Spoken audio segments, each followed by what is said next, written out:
Before we begin, meet the man behind the madness. Sigmund Freud was the father of psychoanalysis. He believed our minds were war zones, a struggle between primal desire, moral authority, and our helpless ego trying to survive the crossfire.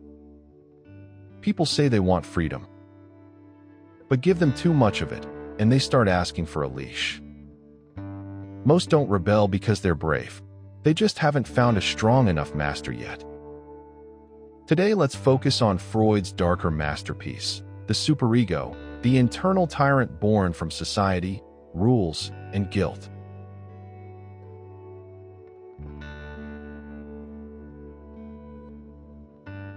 Imagine you're alone. No boss, no law, no judgmental eyes. Total freedom. Sounds like heaven? Freud would disagree. He believed that even in total isolation, you'd still feel watched and judged. Because the real tyrant isn't out there. It's already moved in, rent-free. The superego is the psychological echo of all the authority figures we've ever feared: parents, teachers, society itself, bundled into a cold internal voice that says, "You're not good enough. Try harder. Be ashamed."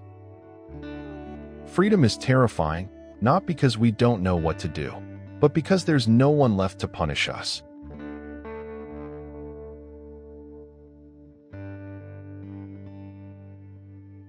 Freud wasn't playing nice. He said morality doesn't come from some enlightened part of us. No, it comes from fear. Fear of losing love, fear of punishment, fear of exclusion.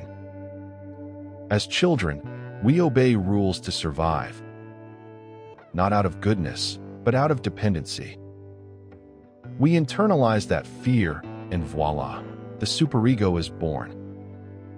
It doesn't whisper wisdom, it screams shame. It doesn't guide, it condemns.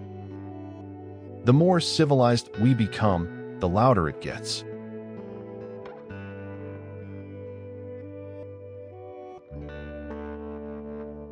People don't just tolerate control, they chase it. Ever wonder why cults flourish? Why dictators rise? Why people beg for strict rules in times of chaos? Because control is familiar, and familiarity is safe. Freud would argue that we seek out external authorities who match our internal superego, so we can outsource the punishment we think we deserve. We say we want freedom, but what we often crave is structure, order, and someone to blame.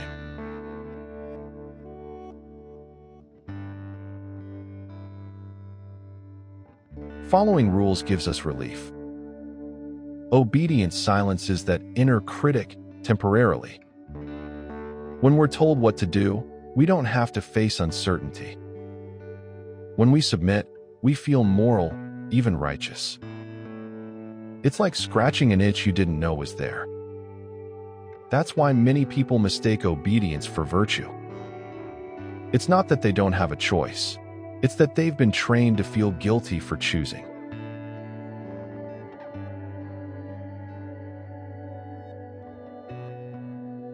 The harshest tyrant isn't the dictator on the news. It's the superego in your head that tells you to obey, conform, perform, or else. It's the voice that turns self-discipline into self-hatred. That punishes desire. That turns guilt into a lifestyle. And just like real tyrants, the superego doesn't want to be overthrown. It wants to be worshipped.